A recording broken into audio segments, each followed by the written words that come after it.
नमस्कार दोस्तों, आप सबका स्वागत है चावला एजुकेशन ऐप पर। मेरा नाम है अशोक चावला और आज हम सामान्य विज्ञान की पाठ्य योजना जिसका प्रकरण है बल तथा गति के नियम, इसके संबंध में एक दैनिक पाठ्य योजना के बारे में चर्चा करने वाले हैं। ये पाठ्य योजना कक्षा 9 के लिए बनाई गई है, अन्य आप कक्षा के भी लिए इस पाठ्य योजना को बना सकते हैं। तो दोस्तों, ये पाठ्य योजना मेरे ही किसी सब्सक्राइबर के द्वारा सेंड की गई है, तो वो आपके सामने प्रस्तुत कर रहे हैं। तो दोस्तों, इसमें सबसे पहले हम सभी चीज़ें अंकित करने के बाद ही इसमें उद्देश्य की चर्चा करेंगे।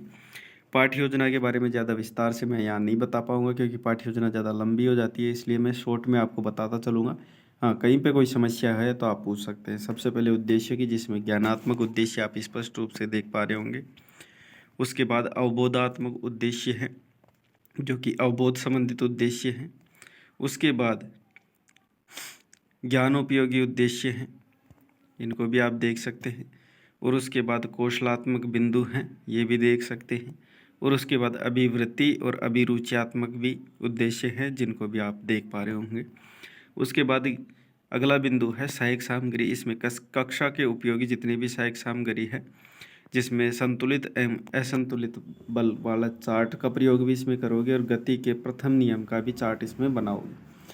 विधि या प्रविधि की बात करें तो व्याख्यान और प्रश्नोत्तर विधि। पूर्व ज्ञान की बात करें तो विद्यार्थी गति के बारे में सामान्य जानकारी रखते हैं। प्रस्तावना के प्रश्नों में पहला प्रश्न देखिए, जब वस्तु हिलती है तो उसमें क्या होता है, तो हिलती है तब उसमें गति होती है।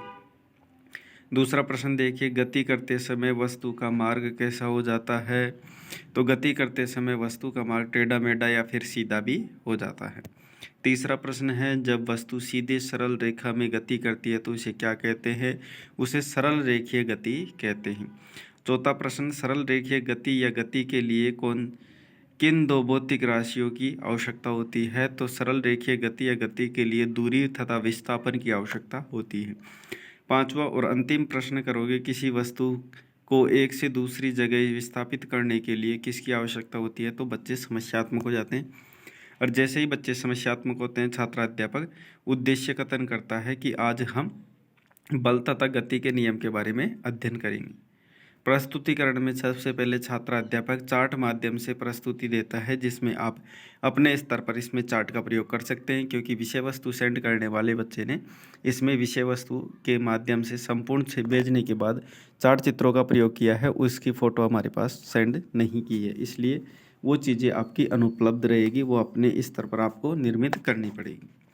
पहला बिंदु है संतुलित व असंतुलित बल, जिसमें विकासात्मक के प्रश्न किया जाएगा चार्ट माध्यम से। वो देख सकते हैं यहाँ पे 4 प्रश्न किए गए हैं। और उसके बाद छात्र अध्यापक या छात्र अध्यापिका कथन के माध्यम से विषय वस्तु का स्पष्टीकरण दिया जाता है, इनको आप देख सकते हैं। वीडियो को आप रोक सकते हैं, जिसमें देखिए बोध प्रश्न अंतिम रूप से किए जाते हैं, जिसमें बच्चों से ज्ञान जाना जाता है कि इस बिंदु के विषय में बच्चे कितना समझ पाए हैं। उसके बाद देखिए दूसरे गति के नियम के बारे में, जिसमें सबसे पहले विकासात्मक के प्रश्न किए जाते हैं, तो विकासात्मक के प्रश्न भी आप देख सकते हैं। और उसके बाद छात्र अध्यापिका कथन या छात्र अध्यापिका क्रिया के माध्यम से स्पष्टीकरण रूप से दिया जाता है। स्पष्टीकरण देने के बाद छात्र अध्यापिका बच्चों से बोध प्रश्न करती है या करता है। तो यहाँ पे कुछ बोध प्रश्न किए गए हैं, 1 से 2 बोध प्रश्न किए जाते हैं। उसके बाद देखिए जड़त्व तथा द्रव्यमान किस प्रकार होता है, इसमें सबसे पहले विकासात्मक के 4 प्रश्न किए गए हैं, इनको आप देख सकते हैं। ये चारों प्रश्न करने के बाद छात्र अध्यापिका कथन यहाँ पे प्रस्तुत किया गया है। छात्र अध्यापिका कथन में विषय वस्तु को अच्छे से स्पष्टीकरण किया जाता है और उसके बाद बोध प्रश्न बच्चों से किया जाता है। बोध प्रश्न करने के बाद बच्चों का आकलन करने के लिए मूल्यांकन के प्रश्न किए जाते हैं, जो कि वस्तुनिष्ठ अति लघुत्रात्मक एवं लघुत्रात्मक रूप से किए जाते हैं, इनको आप अच्छे से देख सकते हैं। उसके बाद गृह कार्य के रूप में छात्र अध्यापक या छात्र अध्यापिका बच्चों को गृह कार्य के रूप में प्रश्न देती है, जब कोई गतिशील बस अचानक रुकती है तो हम आगे झुक जाते हैं, क्यों, इसका स्पष्टीकरण दीजिए। ऐसा कहते हुए छात्र अध्यापक या छात्र अध्यापिका बच्चों को गृह कार्य देती है। तो दोस्तों, ये थी हमारी आज पाठ्य योजना, जो कि सामान्य विज्ञान की पाठ्य योजना है, जो कि होती है यहाँ पे समाप्त। ऐसी ही लेसन प्लान पाने के लिए हमारे चैनल से जुड़े रही है और वीडियो अच्छा लगा तो वीडियो को ज़रूर लाइक करिए। बाकी मिलते हैं अगले वीडियो में। धन्यवाद।